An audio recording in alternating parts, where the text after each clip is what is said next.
Hello friends, welcome back to my channel pink blush by Moumita. এই প্রচন্ড গরমে কে কেমন আছো আর কে কোথা থেকে ভিডিওটা দেখছো অবশ্যই কমেন্ট করে কিন্তু জানিও। এই ব্রাইডটিকে যেদিন আমি সাজাতে যাই সেদিন ছিল 44 ডিগ্রি টেম্পারেচার আর আমার ব্রাইডের লোকেশন ছিল শ্রীরামপুর। তোমরা দেখে বুঝতেই পারছো রাস্তাঘাট এত ফাঁকা দুপুরবেলা যে কি বলবো।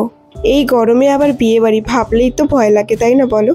যাই হোক, তোমরা যারা বিগিনার মেকআপ আর্টিস্ট আছো তাদেরকে কিছু কথা বলে রাখি।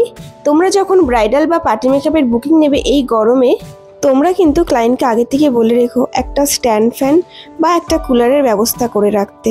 তার কারণ সব জায়গায় গিয়ে তো আমরা এসি পাই না। এসি থাকলে তো ভীষণ ভালো, আর যদি এসি না থাকে তাহলে কিন্তু অবশ্যই একটা স্ট্যান্ড ফ্যান বা একটা কুলারের কথা আগে থেকে বলে রেখো। কারণ মেকআপটা যখন তোমরা করবে তখন যদি ভালো করে সেটিং না হয় বেশিক্ষণ কিন্তু মেকআপটা স্টে করবে না। সামার মেকআপের তো আরও অনেক টিপস আছে, সেগুলো আমি তোমাদের সাথে শেয়ার করব যদি তোমরা জানতে চাও। যাই হোক, তোমাদের সাথে কথা বলতে বলতে আমি কিন্তু ভেন্যুতে পৌঁছে গেছি। ভেন্যুতে ঢুকে দেখছিলাম যে ভেন্যু একদম ফাঁকা আর এদিকে ব্যাকগ্রাউন্ডের কাজ চলছে, খুব সুন্দর করে ব্যাকগ্রাউন্ডটা সাজানো হচ্ছিল। তোমাদের আরও একটা কথা জানিয়ে রাখি, 6th মে থেকে আমার কিন্তু next professional bridal master class start হচ্ছে। তোমরা যারা জয়েন করতে চাইছো তারা কিন্তু অবশ্যই জয়েন করতে পারো। জয়েন করার জন্য আমার সমস্ত কন্ট্যাক্ট ডিটেলস দেওয়া থাকবে ডেসক্রিপশন বক্সে, তোমরা চাইলেই কিন্তু চেক আউট করে নিতে পারো। চলে এসেছি, বসে পড়েছি, লাইট ফাইট লাগানো চলছে, সব রেডি করতে হবে। ব্রাইড আসবে, ব্রাইড আসুক। আগে এত আলোটা ফাঁক করে জ্বালালে, এই চল রিং লাইট চলে গেছে।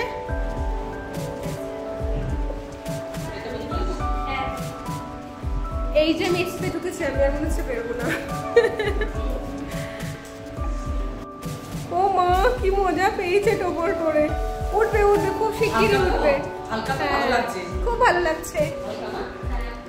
বিয়েটা করো তারপর বুঝবে এটা হালকা না ভারী।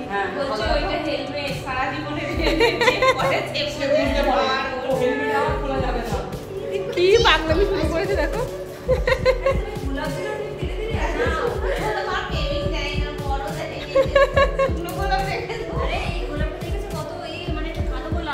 কালো গোলাপ, ও তো কাশ্মীর থেকে ইম্পোর্ট করেছে।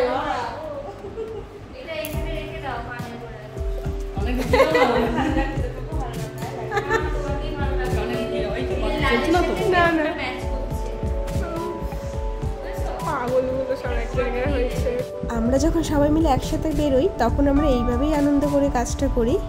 আর এই দিকে আমি আমার ব্রাইডকে ঠান্ডা ঠান্ডা জলে চোবাচ্ছি। তার কারণ হচ্ছে এত গরমের মধ্যে শুধু যদি ফেসে আমি আইস রাফ করি তাতে অ্যাকচুয়ালি কিছুই হবে না। তাই মিনিমাম 5 থেকে 7 মিনিট চেষ্টা করবে এক বাটি ঠান্ডা জল, মানে সেখানে একটা গোটা আইস কিউব দিয়ে দেবে বড় সাইজের, আর সেখানে ক্লায়েন্টের মুখটাকে 10 থেকে 15 মিনিট চোবাবে আর তুলবে। এটা করলে স্কিনটা একদম ঠান্ডা হয়ে যাবে আর মেকআপ করার জন্য কিন্তু স্কিন একদম পারফেক্ট রেডি হয়ে যাবে।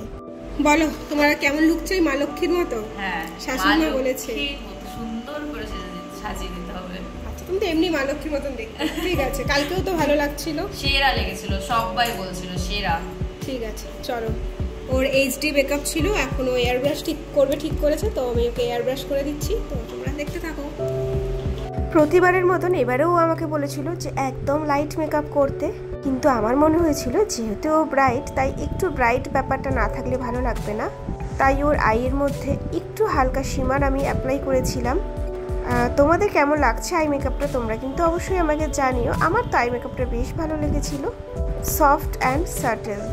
তাহলে তোমরা পুরো মেকআপটা দেখতে থাকো আর ফাইনাল লুকটাও অবশ্যই তোমরা দেখো। আর আমার কিন্তু ব্রাইডের সাথে আরও পার্টি মেকআপ ছিল, সবার ভিডিও বা ফটোস তো আমি নিতে পারিনি, তবে ব্রাইডের দিদির ভিডিও আমি ছোট্ট করে নিয়েছিলাম, যাকে আমার স্টুডেন্টরা সাজিয়েছিল তার রিভিউ, আমার ব্রাইডের রিভিউ সমস্তটা আজকে এই ভিডিওর সাথে আমি অ্যাড করেছি, তোমরা অবশ্যই চেক করে নিও।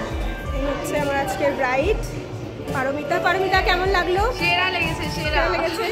Thank you so much. Thank you. কেমন লাগছে পারমিতাকে? Thank you. ঠিক আছে, তো আজকে নমিতা দিদির বোনের বিয়ে ছিল, বোনের থেকে তো রিভিউ নিলাম, তো একটু দিদির থেকে রিভিউ নিই। দিদি একটুখানি বলো কেমন লাগলো সেজে? ভীষণ ভালো, ভীষণ ভালো হবে না। Thank you so much. করতে চাও আচ্ছা আচ্ছা, থ্যাংক ইউ। তাহলে তোমার সাথে আমার রিসেপশনে আবার দেখা হচ্ছে, ঠিক আছে? চলো টাটা।